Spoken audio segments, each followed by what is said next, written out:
നമുക്ക് ഈ വിഷയവുമായി ബന്ധപ്പെട്ട് എനിക്ക് പറയാനുള്ളത്, ഇത് ബോധപൂർവമായിട്ടുള്ള ഒരു ഓപ്പറേഷൻ്റെ ഭാഗമായിട്ടാണ്. കാരണം ബ്രിട്ടാസ് സംസാരിക്കുമ്പോഴും ഈ അപമാനിച്ച അല്ലെങ്കിൽ ആക്ഷേപിച്ച ആ പാർലമെൻറ്റ് അംഗം ഇരിക്കേണ്ടത് BJPയുടെ അങ്ങ് ട്രഷറി ബെഞ്ചിൻ്റെ അങ്ങേ അറ്റത്തിരിക്കേണ്ട ഒരു വ്യക്തിയാണ്. ബോധപൂർവം ബ്രിട്ടാസ് പ്രസംഗിക്കുമ്പോൾ പ്രതിപക്ഷം തീർച്ചയായും ഭരണപക്ഷത്തിനെതിരെ കൂടുതൽ സംസാരിക്കുമെന്നറിഞ്ഞുകൊണ്ട് തന്നെ ആ സീറ്റിൻ്റെ അടുത്ത് നിന്ന് മൈക്ക് ഓണായിട്ടിരിക്കുമ്പോൾ അവർക്ക് പ്രതിഷേധിക്കാൻ അല്ലെങ്കിൽ ഇടപെടുവാൻ കൂടുതൽ അവസരങ്ങൾ ലഭിക്കുന്നു എന്നുള്ളതാണ്.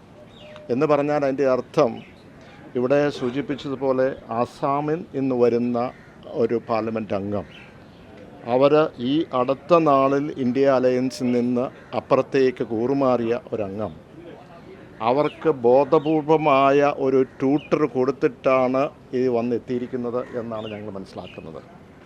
എന്താകട്ടെ, ഇന്ത്യ രാജ്യം എന്ന് പറയുന്നത് ഒരു അത്ഭുതം തന്നെയാണ്. ആ അത്ഭുതം എന്തുകൊണ്ടാണ്? ആ അത്ഭുതം എന്ന് പറയുന്നത് പല ജാതിയും മതവും പല സാംസ്കാരിക രീതിയും പല വിശ്വാസ പ്രമാണങ്ങളും എല്ലാം ഉണ്ടെങ്കിൽ പോലും അത് ഒന്നായിട്ട് പോകുന്നു എന്നുള്ളതാണ്. അങ്ങനെ വരുന്ന ഘട്ടത്തിൽ അത് ചിലർക്ക് വേണ്ടി മാത്രമുള്ള ഒരു രാജ്യമാക്കി മാറ്റുവാനുള്ള ശ്രമത്തിൻ്റെ ഭാഗമായി അതിനെ കാണുകയാണ്. കേരളത്തിൽ മാത്രമല്ല, നമുക്കറിയാം ഇന്ത്യ രാജ്യത്ത്, ഇപ്പോൾ തമിഴ്നാട്ടിൽ അവിടെയും ഇതുപോലുള്ള വസ്ത്രങ്ങളല്ലേ, ആന്ധ്രയിൽ പലരും, കർണാടകത്തിൽ പലരും. അപ്പോൾ ഇത് കേരളത്തിൻ്റെ മാത്രം ഒരു ഇഷ്യൂ ആയിട്ടല്ല നമ്മൾ കാണേണ്ടത്, ഇത് രാജ്യത്തിൻ്റെ വിഷയമായിട്ട് തന്നെയാണ് കാണേണ്ടത്. പലപ്പോഴും നമുക്ക് കാണുവാൻ കഴിയുന്ന ഒരു സ്റ്റെപ്പ് മദർലി ട്രീറ്റ്മെൻറ്റ് കേരളത്തിലേക്ക് എപ്പോഴും BJP സർക്കാർ നടത്തിയിട്ടുണ്ട്.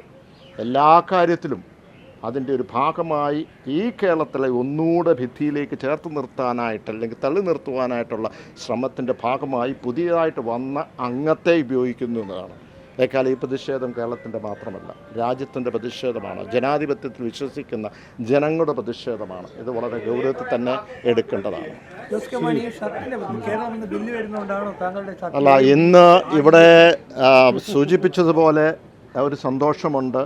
നമ്മുടെ നാട്ടിൻ്റെ പേര് അല്ലെങ്കിൽ ആ ഒരു മാറ്റം, അതാണല്ലോ കേരള എന്നുള്ളത് കേരളമായത്. ഇവിടെ ഇതൊരു ഡിസൈനല്ല, ഇതൊരു അക്ഷരങ്ങളാണ്. ഈ അക്ഷരങ്ങളൊക്കെ കേരളത്തിൻ്റെ വികാരമാണ്, ഹൃദയവികാരമാണ്. ഇത് നമ്മുടെ പാരമ്പര്യമാണ്. ഓരോ അക്ഷരത്തിലും ഒരു കഥയുണ്ട്, ഓരോ അക്ഷരത്തിലും അതിനകത്ത് ഒരു സംസ്കാരമുണ്ട്, ഓരോ അക്ഷരത്തിലും ഒരു ആത്മാവുണ്ട്. അപ്പോൾ ആ ഒരു വികാരമാണ് ഇന്ന് ഉള്ളത്. പക്ഷേ അതിനെയൊക്കെ വിഷമം വരുത്തുന്ന രീതിയിലുള്ള പ്രചരണങ്ങൾ ഇന്ന് നമുക്കെതിരെ ഉണ്ടാകുന്നു എന്ന് നമ്മൾ കാണാൻ കഴിയുന്നു.